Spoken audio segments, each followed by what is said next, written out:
Bien sûr, quand on parle de la cybersécurité, il faut évoquer en premier lieu la transformation digitale.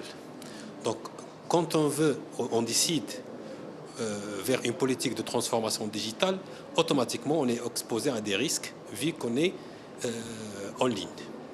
Et ces risques-là, ils sont multiples, soit des risques à caractère de usurpation d'identité ou des malwares qui s'installent dans vos plateformes ou bien carrément des virus qui sont installés pour voler vos données ou bien vos identités.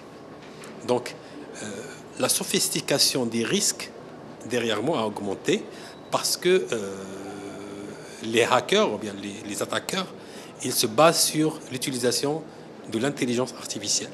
Donc, on a vu dernièrement la démocratisation de l'utilisation de l'intelligence artificielle à travers le ChatGPT et beaucoup d'outils qui sont exploités soit pour les attaques, soit pour la production ou bien la conception et le développement des outils qui sont utilisés pour effectuer des attaques sur le web. Et ces outils, ils sont bien sûr mis en place ou bien mis en vente sur le dark web et tout le monde peut se procurer de ces outils-là.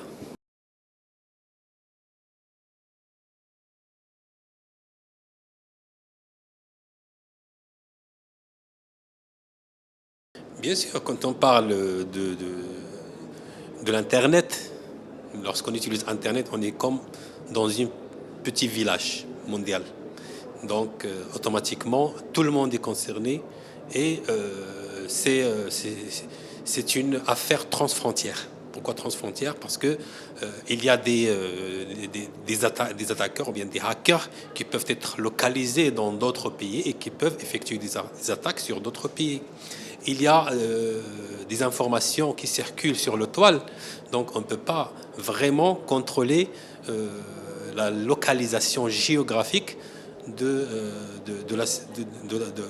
des menaces ou bien des risques. C'est pour ça qu'il faut prendre cette dimension mondiale et cette dimension globale de la protection.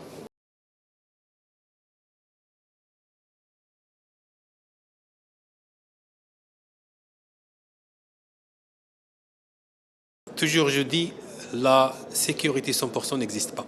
Si vous voulez la sécurité à 100%, vous éteignez vos portables, vous éteignez vos ordinateurs et vous vous débranchez de l'Internet. Mais pour augmenter le niveau de la sécurité, il y a beaucoup de mesures qu'il faut effectuer.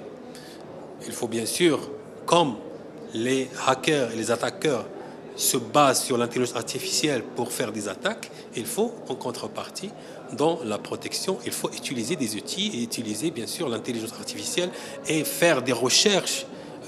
Les éditeurs des solutions de cybersécurité doivent évoluer à travers des laboratoires pour faire face à ce développement, si je peux dire, des hackers et ce développement des attaques qui sont plus efficaces à travers l'utilisation de l'intelligence artificielle. Et il faut bien sûr, pour se protéger, il faut prendre en considération certaines mesures. Il y a des normes internationales en matière de cybersécurité. Par exemple, la norme ISO 27001, il y a le NIST, il y a beaucoup de mesures et des bonnes pratiques en matière de cybersécurité. Il faut se conformer à ces bonnes pratiques à travers des études de conformité et des plans d'action rigoureux dans la protection, qui sont les outputs de ces études. Et bien sûr, il faut allouer des budgets et mettre la cybersécurité en priorité.